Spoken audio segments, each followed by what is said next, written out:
ሰላም ጤና ይስጥልን አድማጭ ተመልካቾቻችን፣ ይህ ዘወትር በየሳምንቱ በቦሌ ክፍለ ከተማ ኮሙኒኬሽን ጽሕፈት ቤት እየተዘጋጀ የሚቀርብላችሁ ከሰኞ እስከ ሰኞ የተሰኘው ፕሮግራማችን ነው። በዚህ ፕሮግራም በክፍለ ከተማው የተከናወኑ አበይት ተግባራት ይቀርባሉ። እስከ ፕሮግራማችን ፍጻሜ አብራችሁ እንድትቆዩ እንጋብዛለን። በቦሌ ክፍለ ከተማ አስተዳደር የሚያነብና የሚሰራ ትውልድ ለኢትዮጵያ ብልጽግና በሚል መሪ ሐሳብ ከ11ዱም ወረዳዎች የተውጣጡ ወጣቶች የተሳተፉበት የውይይት መድረክ ተካሄደ።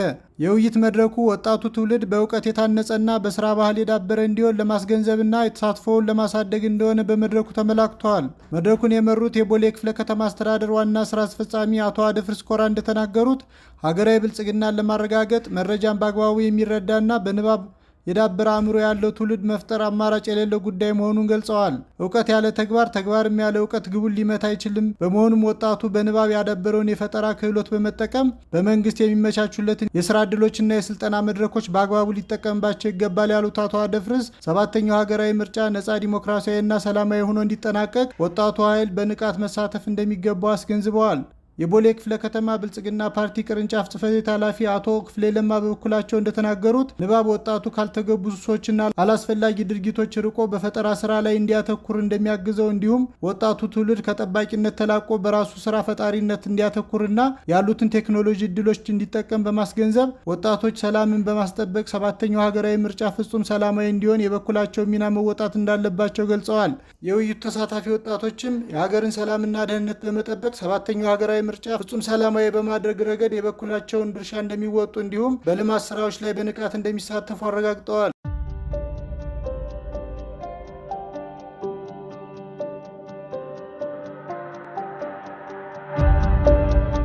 ከሁሉም ክልሎችና ተቋማት የመጡ አመራሮችና የጸጥታ ባለድርሻ አካላት በቦሌ ክፍለ ከተማ ጉብኝት አደረጉ።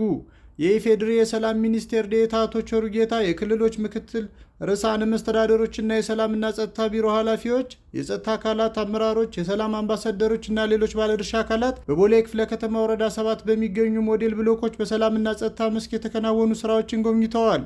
በጉብኝቱ ወቅት የሰላም ሚኒስቴር ሚኒስትር ዴኤታ አቶ ቸሩ ጌታ ባደረጉት ንግግር የአዲስ አበባ ሰላም የተጠበቀ እንዲሆን የተከናወኑ ተግባራት አመርቂ ውጤት ማስመዝገባቸውን አውስተው ዛሬ በቦሌ ክፍለ ከተማ ያደረግነው ጉብኝት የከተማዋን ሰላም ለማስጠበቅ የሰላም ሰራዊትና የጸጥታ መዋቅሩ ከብሎክ አንስቶ ያከናወነውን ተግባር በአካል በመመልከት ክልሎች ተሞክሮ እንዲወስዱ የሚያስችል ነው ብለዋል። የአዲስ አበባ ከተማ ሰላምና ጸጥታ አስተዳደር ቢሮ ኃላፊ ወይዘሮ ሊዲያ ግርማ በበኩላቸው የአዲስ አበባን ሰላምና ጸጥታ ለማረጋገጥ ህዝቡ የሰላም ኃይል በመሆን ከጸጥታ አካሉ ጋር በመቀናጀት መስራቱ ጉልህ ሚና መጫወቱን ተናግረዋል። የከተማዋ የሰላም ሰራዊት በ3 ፈረቃ አካባቢውን በመጠበቅ ለጸጥታ አካላት አጋር በመሆን ታላቅ ስራ እያከናወነ ይገኛል ያሉት ኃላፊዋ ይህንን ስኬት ለክልሎች በማካፈል በሀገር አቀፍ ደረጃ ሰላምን ለማረጋገጥ የሚያስችል አቅም ለመፍጠር ጉብኝቱ መዘጋጀቱን አክለው አመላክተዋል። የቦሌ ክፍለ ከተማ አስተዳደር ዋና ስራ አስፈጻሚ አቶ አደፍርስ ኮራ ክፍለ ከተማው የአዲስ አበባን የሰላምና ጸጥታ ስኬት ለማሳየት እድል በማግኘቱ ምስጋና አቅርበው በከተማው የተከናወኑ ልዩ ልዩ ፕሮጀክቶች በስኬት እንዲጠናቀቁ ህዝቡ የሰላም ባለቤት በመሆን ከሰላም ሰራዊቱና ከጸጥታ አካላት ጋር በቅንጅት መስራቱ አንዱ ተጠቃሽ ተግባር መሆኑን ገልጸዋል።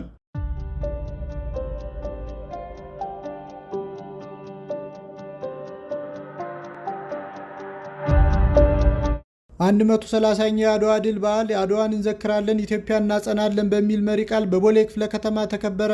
የቦሌ ክፍለ ከተማ ነዋሪዎች፣ አመራሮች፣ የጸጥታ አካላት፣ የሰላም ሰራዊት አባላት፣ የሀገር ሽማግሌዎች፣ የሃይማኖት አባቶችና ሌሎች እንግዶች የተሳተፉበት ይህ በዓል በፓናል ውይይት፣ በኪነ ጥበብ ዝግጅቶችና ሌሎች መርሃ ግብሮች ተከብሯል። የቦሌ ክፍለ ከተማ ምክር ቤት አፈ ጉባኤ አቶ መስፍን ኃይሌ በመርሃ ግብሩ ላይ ባስተላለፉት መልእክት የአድዋ ድል ለአፍሪካና ለጥቁር ሕዝቦች አርአያ የሆነ የመቻቻልና የአሸናፊነት ምልክት የሆነ ድል መሆኑን ተናግረዋል። በአድዋ የተመዘገበው ታላቅ ድል ሀገራችን ታላቅ የነጻነት ተምሳሌት መሆኗን ለዓለም ያረጋገጠ ድላችን ያሉት አፈ ጉባኤው የአሁኑ ትውልድ ዋነኛ ጠላቱ የሆነውን ድህነትን በመዋጋት የበለጸገች ኢትዮጵያን እውን ማድረግ እንደሚጠበቅበት በመግለጽ ታላቁ የኢትዮጵያ ህዳሴ ግድብን በራስ አቅም ገንብቶ ማሳካት የቻለው የዛሬው ኢትዮጵያዊ ትውልድ የጉባ ብስራቶችን እውን በማድረግ እንዲሁም የኢትዮጵያን የባህር በር ባለቤትነት በማረጋገጥ ዳግመኛ አድዋን ለማብሰር ከፍ ያለ ኃላፊነት እንዳለበት አክለው አስገንዝበዋል።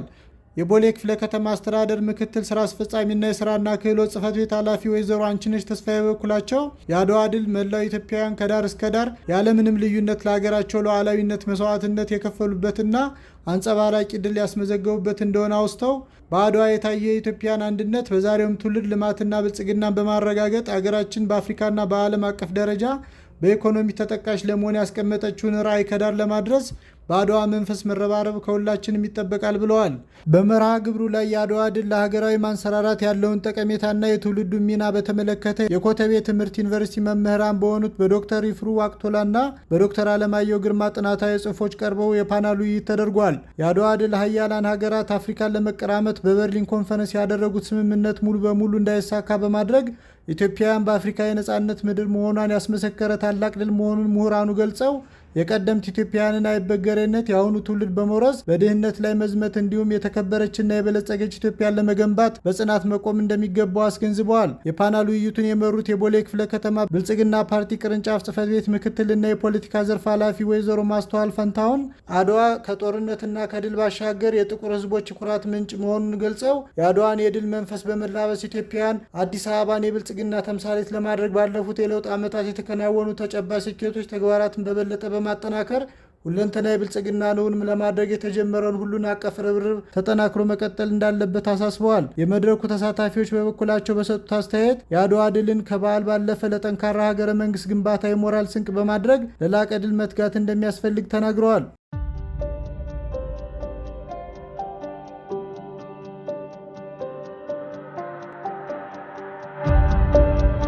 ባለፉት 6 ወራት በሲቪል ምዝገባና የነዋሪዎች አገልግሎት ጽሕፈት ቤት የሚሰጡ አገልግሎቶች ፈጣን፣ ቀልጣፋ፣ ግልጽና ፍትሐዊነትን የተላበሱ ከማድረግ አንጻር አመርቂ ውጤት መመዝገቡ ተገለጸ።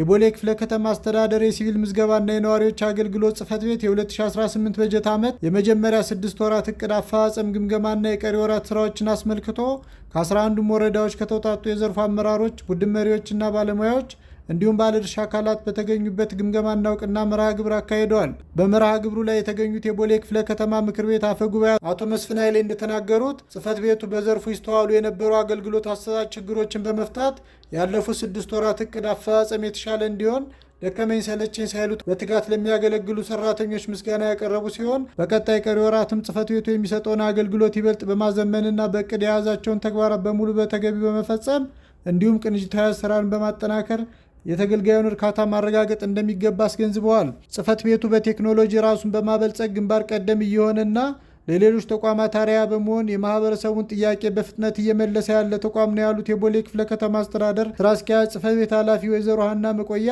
በቀጣይ ቀሪ ወራትም ጽሕፈት ቤቱ አገልግሎቱን ቀልጣፋና ምቹ በማድረግ ቅንጅታዊ አሰራርን በማሳደግ የሲቪልና የነዋሪዎች ምዝገባ ሽፋንን ለማሳደግ የተለያዩ የግንዛቤ ማስጨበጫ መድረኮችና የሚዲያ አውታሮችን በመጠቀም ከጤናና ሃይማኖት ተቋማት፣ ከእድሮች፣ የመንግስትና የግል ትምህርት ቤቶች ጋር በስፋት መስራት እንዳለበት አመላክተዋል።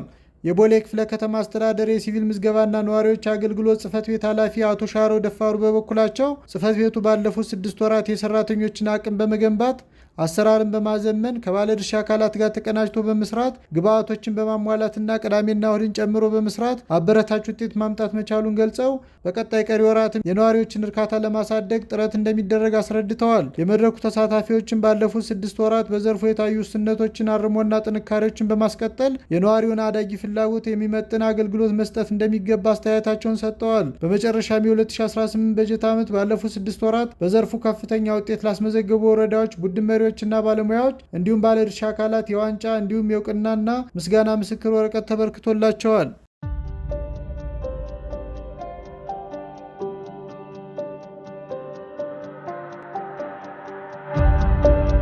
በቦሌ ክፍለ ከተማ አስተዳደር ዓለም አቀፍ የሴቶችን ቀን አስመልክቶ የሴቶች እግር ኳስ ውድድር ተካሄደ። የቦሌ ክፍለ ከተማ አስተዳደር የሴቶች ሕፃናትና ማህበራዊ ጉዳይ ጽሕፈት ቤት በዓለም አቀፍ ደረጃ ለ115ኛ በሀገራችን ኢትዮጵያ ደግሞ ለ50ኛ ጊዜ የሚከበረውን ዓለም አቀፍ የሴቶች ቀን በእግር ኳስ ስፖርታዊ መርሃ ግብር ማክበር ጀምረዋል። በቦሌ ወረዳ 4 አስተዳደር ጎላጎላ አካባቢ በሚገኘው የስፖርት ሜዳ ላይ በተካሄደ በዚህ የሴቶች እግር ኳስ ውድድር የክፍለ ከተማና የወረዳ ሴት አመራሮች እንዲሁም ልዩ ልዩ የሴቶች አደረጃጀት አባላት ተሳትፈዋል። በዕለቱ ተገኝተው የውድድሩን መርሃ ግብር የከፈቱት የቦሌ ክፍለ ከተማ አስተዳደር የሴቶች ሕፃናትና ማህበራዊ ጉዳይ ጽሕፈት ቤት ኃላፊ ወይዘሮ ኢትዮጵያ ነጋሽ ባስተላለፉት መልእክት ሴቶች በማህበራዊና ኢኮኖሚያዊ ልማት ውስጥ ያላቸው ሚና የማይተካ መሆኑን ገልጸው ክፍለ ከተማችን ለሴቶች ሁለንተናዊ ተጠቃሚነትና እኩልነት የጀመረውን ድጋፍ አጠናክሮ ይቀጥላል ብለዋል። በዕለቱ በተደረገ የሴት አመራሮች እግር ኳስ ውድድር ቦሌ ወረዳ 5 ቦሌ ወረዳ 4ን 1-0 በሆነ ውጤት በማሸነፍ የዋንጫ ተሸላሚ ሆኗል። ውድ አድማጭ ተመልካቾቻችን ለዛሬ ያዝናቸው መረጃዎች እኒህን ይመስላሉ። በቀጣይ ከሰኞ እስከ ሰኞ ፕሮግራማችን እስከምንገናኝ በደህና ቆዩ።